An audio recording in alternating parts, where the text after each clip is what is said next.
Hello, আসসালামু আলাইকুম। আশা করি সবাই ভালো আছেন। এটা হচ্ছে চাঁদ রাতের দিন, ইফতারির পরে। ইফতারিতে বেশি কিছু আজকে রান্না করা হয়নি, কারণ বাইরে থেকে ইফতারি নিয়ে আসছিল, সেই কারণে। আর এখন হচ্ছে ঈদের জন্য প্রিপারেশন নিতেছি। এখন নিয়ে আসছে হচ্ছে চটপটি খাবে, সেই জন্য চটপটি। আর এখানে ডিম সিদ্ধ করে নিয়েছি। এখানে আছে 30 জনের আয়োজন করবো ঈদের দিন। সবাই আসবে আমাদের বাসায়। এখানে হচ্ছে ডিমটা এখন ছিলে নেবে, আর আমি এই ডাবলিগুলো ভিজিয়ে রাখবো, কারণ সারা রাত ভিজিয়ে রাখলে তাহলে সকালবেলা ভালো হবে। আর এখানে যে পায়েস রান্না করব, সেই কারণে দুধ ভিজানো হয়েছে। এই যে দুধটা চুলায় দিয়ে দিয়েছি, দুধটা দিছি, আর হইতেছে এলাচি আর দারচিনি দিছি। আর বেশি কিছু দিনে আমি রাত্রে রান্না করে রাখি, কারণ সকালবেলা উঠে গ্যাস পাওয়া যায় না। আর এখানে চাল বেটে নিয়েছি, যে একদম মিহিনও না, একদম আলামও না, একটু সুজি টাইপের করে নিয়েছি। আর এই যে এখন দিয়ে দিলাম। এখানে আমি দুধের সাথেই দিয়ে দিছি, আর দুধটা হালকা একটু গরম হয়ে আসে, তারপর চালের গুঁড়োটা দিছি। তাহলে চালের গুঁড়াটাও আমার ফুটে উঠবে, আর হইতেছে হলো আপনার দুধটাও শুকিয়ে আসবো। সেই কারণে আমি এইভাবে রান্না করি। আর হচ্ছে ঈদের দিন সকালবেলা পারা যায় না, বাচ্চা আছে, গ্যাস থাকে না, সেই কারণে আমি সবসময় ঈদের রাত্রে রান্না করি। আর এখন চালটা ফুটে উঠছে, পরে আমি ড্যানিশ দিয়ে দিতেছি, পুরোটাই ড্যানিশ দিয়ে দিব, তাহলে ফিরনিটা একটু মজা হবে, সেই কারণে। আর হচ্ছে আপনার এখানে গরু গোশটা ভিজিয়ে দিব। এখানে আমার ফিরনিটা একদম সেট হয়ে গেছে। আমি রান্না করে ঠান্ডা করে ফ্রিজে রেখে দিয়েছিলাম। এই দেখেন, উপরে একটু কিশমিশ এবং বাদাম ছিটিয়ে দিয়েছি, দেখতে খুবই লোভনীয় হয়েছে। গরু গোশ রান্না করব। আর ডিমটা যে আমি একটু জর্দা রং দিয়ে মেখে নিয়েছি, যেন কালারটা সুন্দর আসে। ডিমের কোরমা রান্না করব, খুব সহজভাবেই রান্না করব, বেশি কিছু দিব না, কারণ গরমের দিন তো, সেই কারণে। বাদাম বাটা, তারপর হইতেছে দুধ, এগুলো দিলে গরমের ভিতরে জিনিসটা নষ্ট হইতে পারে, সেই কারণে আমি এগুলো দিব না। অল্প উপকরণ দিয়ে রান্না করব, ঘরে থাকা উপকরণ দিয়েই। এখানে একটু হালকা করে ভেজে নেব, তাহলে ডিমটা দেখতে সুন্দর লাগে, সেই কারণে। এই দেখেন আমার ডিমগুলোর কালারটা কি সুন্দর হয়েছে না? জর্দা রং দেওয়াতে ডিমের কালারটা সুন্দর আসে। আর যে আপু ভাইয়ারা আমার ভিডিওটা দেখছেন, অবশ্যই একটু সাবস্ক্রাইব করে দিবেন, আমার চ্যানেলটির পাশেই থাকবেন। পরবর্তী ভিডিওটি দেখার জন্য আপনাদের সবাইকে আমন্ত্রণ রইল। আর এখানে হচ্ছে পেঁয়াজটা আমি বেটে ডিপে রেখে দিয়েছিলাম, আগে থাকতে একটু করে প্রিপারেশন নিছি, কারণ একসাথে তো এত কিছু করা যায় না। এই তেলের ভিতরে আমি পেঁয়াজটা দিয়ে ভাজা করার পরে একটু লবণ দিয়ে দিছি, যেন ছিটাটা না আসে, কারণ বাটা মশলা বাটা পেঁয়াজ ব্যবহার করলে আপনার ছিটা আসে। এখানে আমি আদা রসুন পেস্ট দিয়ে দিছি, আমি আবার একসাথেই পেস্ট করি। এটা ভালো করে ভেজে নিব, তারপর দিয়ে দিলাম গরম মশলার গুঁড়া, এটা ঘরে তৈরি করা গরম মশলা গুঁড়া। এইটাকে ভালো করে একটু ভাজা হবে, তারপর একটু পানি দিব।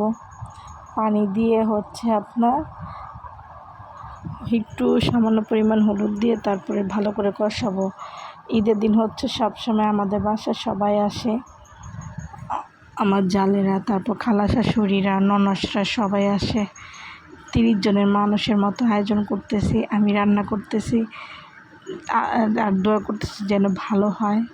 একটু কাঁচামরিচটা দিয়ে দিলাম, কারণ সাদা না কাঁচামরিচের ঝালটা ভালো লাগে সাদা তরকারিতে, কারণ মরিচের গুঁড়া দেওয়া হয় না, এ কারণে কাঁচামরিচটা বেশি দিতে হয়। আমি এখানে বাদাম বাটা এবং দুধ দেই, কিন্তু এটাতে দেইনি গরমের কারণে। একটু টক দই দিয়েছি। এখানে ভালো করে মশলাটা কষানো হলে তারপর হচ্ছে ডিমটা ছেড়ে দিব। আর ওখান দিয়ে আমি গরু গোশটা ভিজিয়ে রাখছি, আগে ফিরনিটা রান্না করছি, তারপর হলো গরু গোশটা রান্না করব।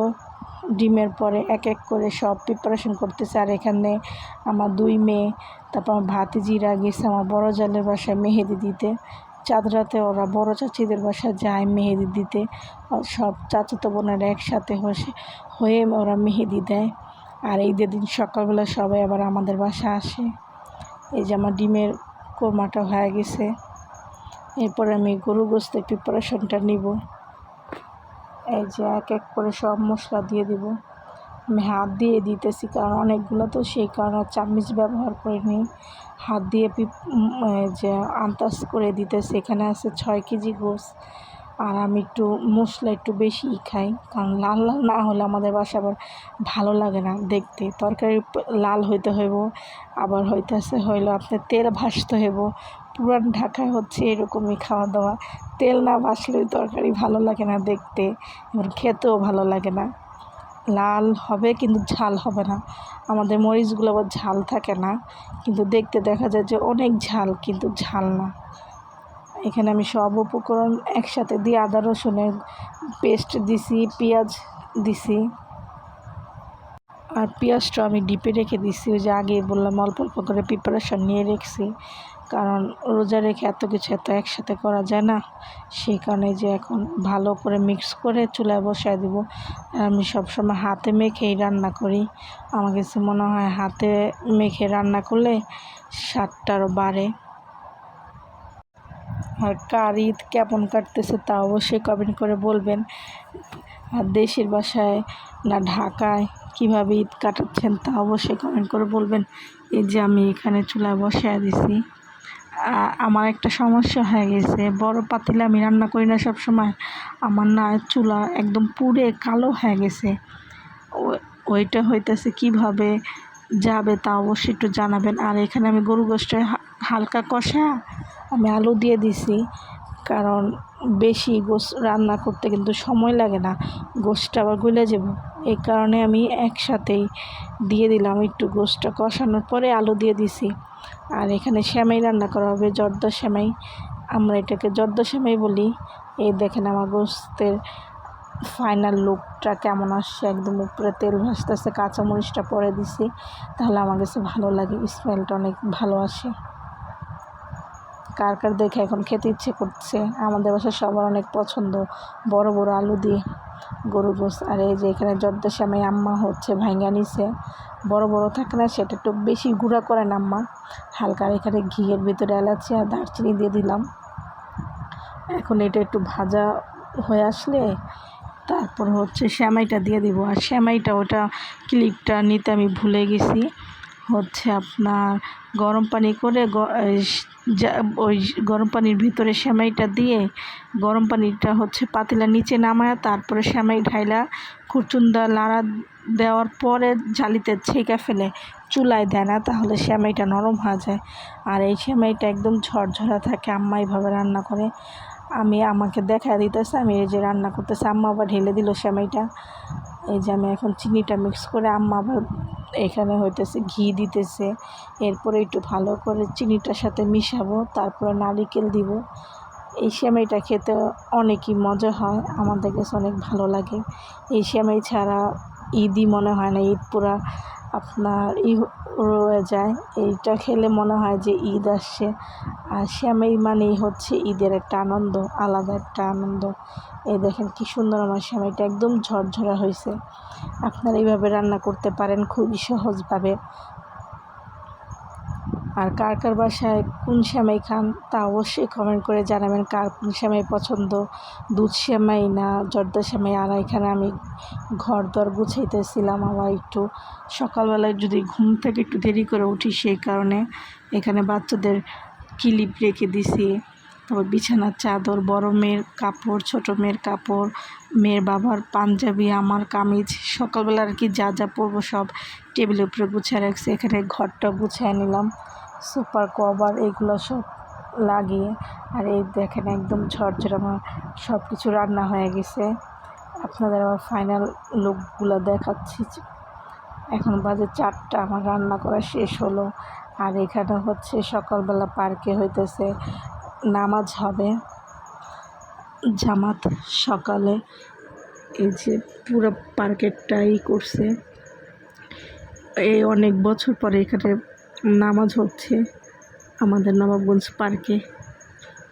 ভালোই লাগে, ঈদ ঈদ আমেজ লাগতেছে, এটা দেখলেও একটা শান্তি লাগে, ঈদ মনে হয়। আর আমাদের বাসার পাশেই হচ্ছে পার্কটা, পরিবেশটি অনেক সুন্দর। এখন হচ্ছে ঘুমায় যাবো, আবার সকালবেলা উঠে আবার পোলাও দম দিবার হইতেছে, চটপটির প্রিপারেশনটা নেবে। এখানে যে চটপটির জন্য ডিম আর আলু সিদ্ধ করে নিছি। এখানে পোলাও রান্না করে ফেলছি। এখানে আছে 3.5 কেজি পোলাও, আর আরেক পাতিলায় যে এখানে আছে 1.5 কেজি চালের পোলাও জর্দারং দিয়েছি। এটা পোলাওটার ভিডিও করে নিই, কারণ সকালবেলা ঘুমের থেকে উঠে তাড়াতাড়ি করে ফেলছি। বাচ্চাদের গোসল করাতে হবে, এখানে চাদর বিছিয়ে ফেলছি। চাদরটা কেমন হয়েছে বলবেন, আমার আব্বু দিছে, আব্বু পছন্দ করে। আর এখানে হচ্ছে রেডি হয়ে যাচ্ছিলাম, সবাই আসার আগে একটু রেডি হয়ে নিব। এই যে আমি রেডি হয়ে নিছি। কেমন হয়েছে তা অবশ্যই একটু জানাবেন। আর এইটা আলহামদুলিল্লাহ ভালোই কাটছে। আর কোনো নিতে পারিনি, কারণ বাসায় মেহমান আসলে ভিডিও করা যায় না তো, সেই কারণে। আর আমার ভিডিওটা যদি ভালো লেগে থাকে তাহলে অবশ্যই সাবস্ক্রাইব করে বেল আইকনটি করে রাখবেন, পরবর্তী ভিডিওটি নোটিফিকেশন চলে যাবে। আর সুন্দর করে একটু কমেন্ট করবেন। আর আপনারা অনেক সুন্দর সুন্দর কমেন্ট করেন, আমার কমেন্ট করতে অনেক ভালো লাগে। আর যদি কোনো ভুল হয়ে থাকে তাহলে ক্ষমা দৃষ্টিতে দেখবেন। এভাবেই পাশে থাকবেন। আল্লাহ হাফেজ।